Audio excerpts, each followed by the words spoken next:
The commute improves for many New Yorkers, while in New Jersey, the full scope of the damage is becoming more apparent by the day. I'm David Gillen for the New York Times. We'll be hearing from our reporters in the field across the region and looking at what role climate change may have played in worsening the storm's effects. But first, Cliff Levy is here from our Metro desk to fill us in on some latest details. Hey, Cliff. Good morning. So New Yorkers woke up to some good news this morning, relatively good news. Buses and subways are rolling again, at least in some parts of the city. We're obviously still tallying the loss of life and the damage. But let's actually start in New Jersey, where some shore towns have been literally wiped away by the surge, and boardwalks that I've known, I was just telling you, for my entire life, are just gone. What's the latest there? What's the situation looking like? Well, the storm obviously raged all the way up the East Coast, but it is becoming increasingly apparent that New Jersey was the hardest hit. Right. That's one of the reasons why President Obama came to New Jersey, toured New Jersey yesterday with Governor Chris Christie to see some of the damage. And yes, as you say, the storm decimated some of these very well-known shore towns. Boardwalks vanished. Right. Restaurants, arcades, amusement parks that had enchanted generations of vacation goers just simply gone. Yeah. Meanwhile, in some of the suburban towns, some of the New York towns that are New York City suburbs, there's terrible flooding all week. Yesterday in Hoboken, the National Guard was out trying to rescue thousands of people who were trapped in their homes by flooding. Hoboken is right on the Hudson River, right across from Manhattan. We are going to come back and take a little closer look at Hoboken. I mean, at this point, as you say, the National Guard was in there, some evacuations. I mean, how serious is that crisis? I mean, it really seems pretty profound. It is very serious. Fortunately, Yeah. At this point, we don't believe that there are any deaths, but terrible hardships, people who've been in their homes for 2-3 days without running water, without electricity, the water many feet high, the National Guard going in to rescue pregnant women, young children.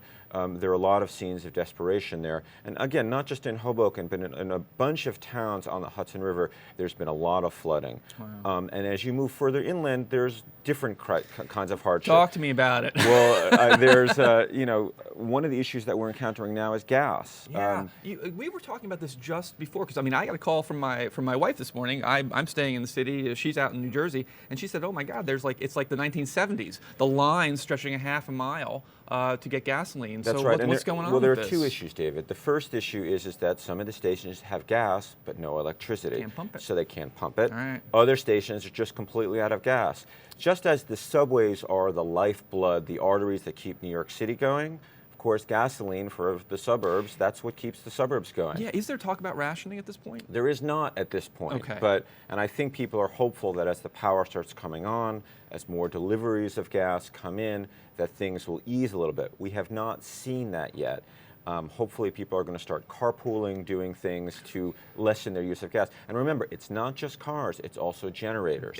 People are using gas to power their generators so they can just have a minimal amount of electricity, and that is often not possible. You talk about carpooling, which brings me back to New York and some of the basics, which is the commute after the incredible gridlock. We had gridlock on Wednesday. What's the latest update on transportation? It looked pretty hairy out there this morning as I was walking That's around. right. So we have a partially functioning subway system. Subways are not going between Brooklyn and Manhattan, for example, but they are running in Brooklyn and in Manhattan. Okay.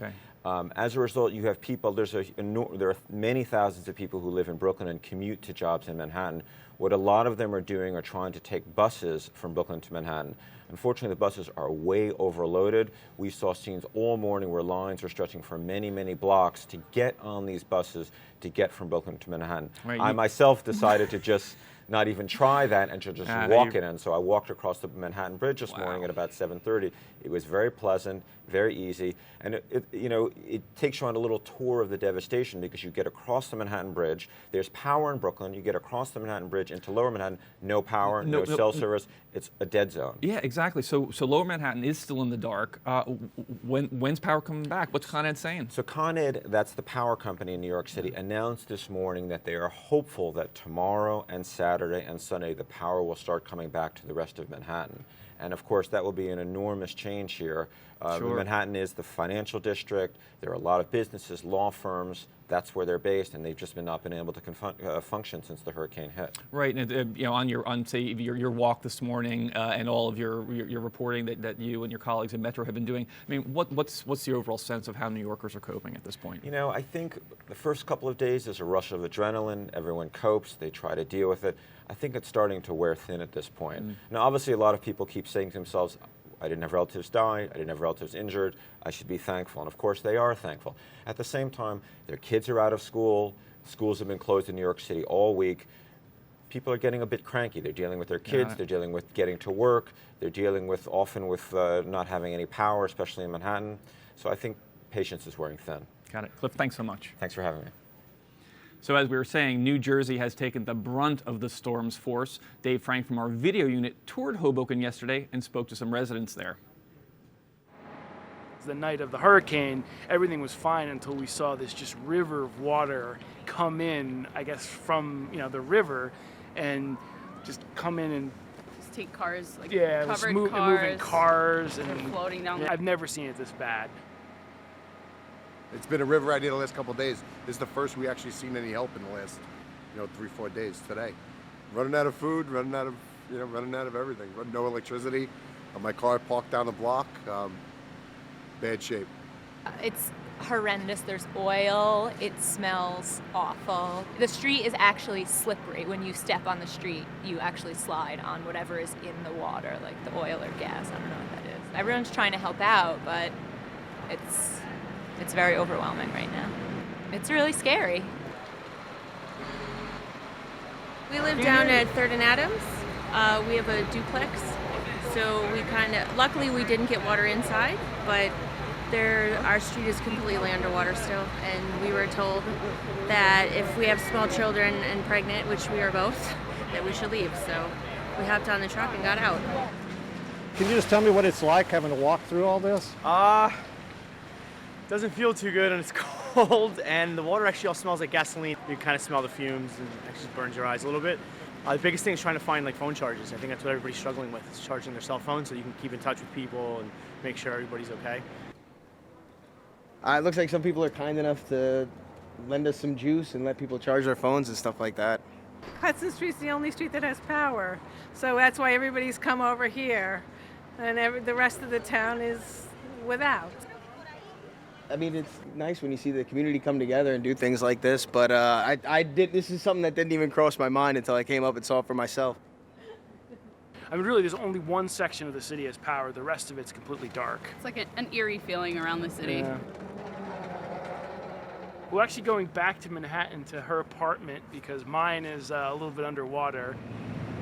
Trying to get the heck out of here. Trying to get out of here now. I wish I would have did this a couple of days ago. One of the big questions hanging over the storm's aftermath is what role climate change has played in all of this. Justin Gillis is here from our science desk to discuss. Hey, Justin. Hi. So, we've seen a lot of extreme weather in recent years. Sandy is just the latest. We've had other big hurricanes, droughts, and so on. And this is all coming amid mounting evidence that climate change is for real. So let me ask you the question that a lot of people are asking. Did climate change cause Hurricane Sandy?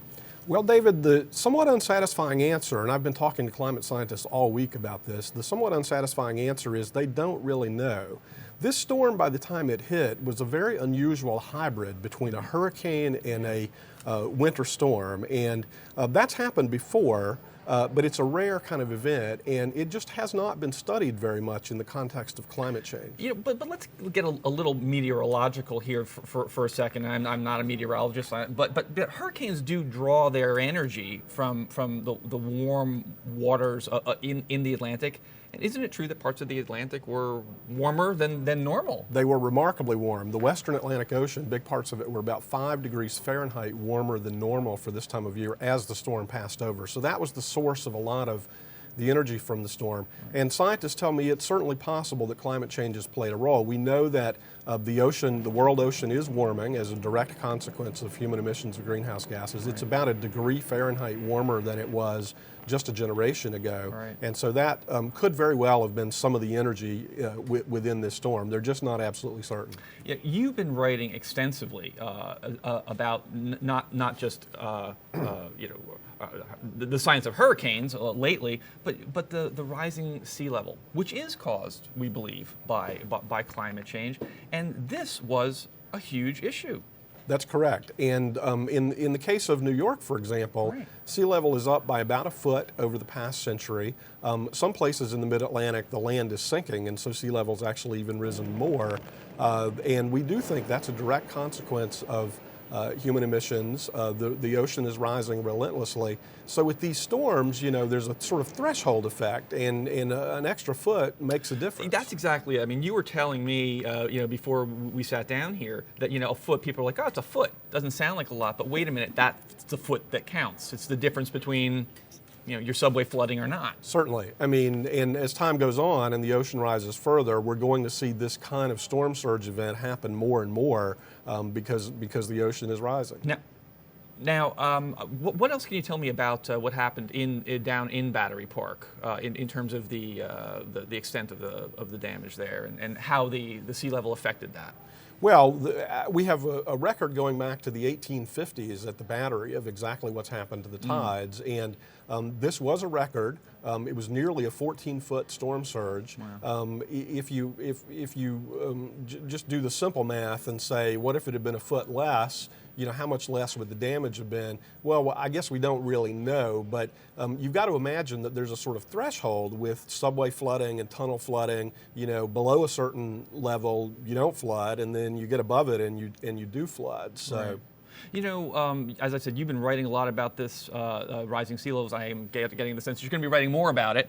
But talk about the scope of this issue, not just for New York. You know, how is this going to reshape, you know, how we live on the coasts and so forth, you know, in years ahead? The scientists I talk to think that we confront essentially a looming national crisis of sea level rise and how that's interacting with our shorelines.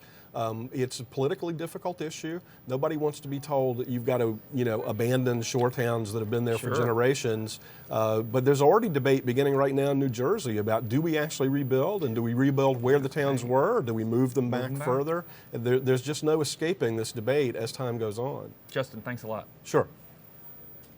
So millions of people are still without power throughout the region. Earlier today, Governor Cuomo promised to restore power to Manhattan by Friday or Saturday. Corey Kilgannon and Erica Bernstein were out last night looking at some of the areas without power, and they filed this report. Hurricane Sandy has come and gone, but power is still out in much of downtown Manhattan. We decided to go down and take a look at how people are coping.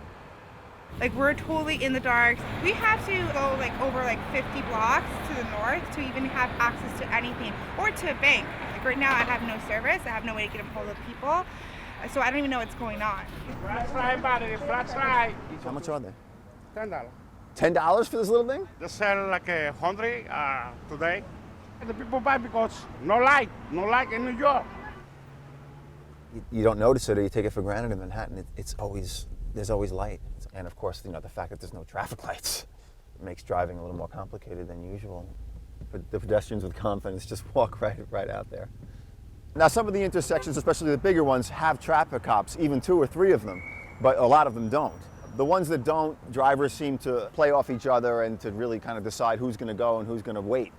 Officer, we're from the New York Times. We want to ask you, is this difficult to do, to keep order in this craziness? It is, but I have to do that. What can I do? They just put these gentlemen out here tonight. They wasn't out here yesterday, so it was a little crazy. Today's looking pretty good the way they're running things, so. This is what, the second night of it just being in the dark? Yes. It's been real crazy, you know, because we live on the 17th floor in our building. So we're up and down the stairs, you know, in pitch black. We got flashlights. As long as the woman and the kids are safe, that's all that really matters to us, because we're men, so we'll survive. But I got to call my wife because I sent them uptown to get away from down here, you know, because there's light uptown still, so it's crazy. Okay, we're headed uptown now, and you'll see at some point the traffic lights will just start to be on again. You go from having a blacked out free-for-all to having the usual order, you know, such as it is in New York. That's all for now, but we'll be back at 1 o'clock for an update on politics. Please stay with us here online for further news about the recovery efforts around the region. I'm David Gillen reporting for the New York Times. Thanks for watching.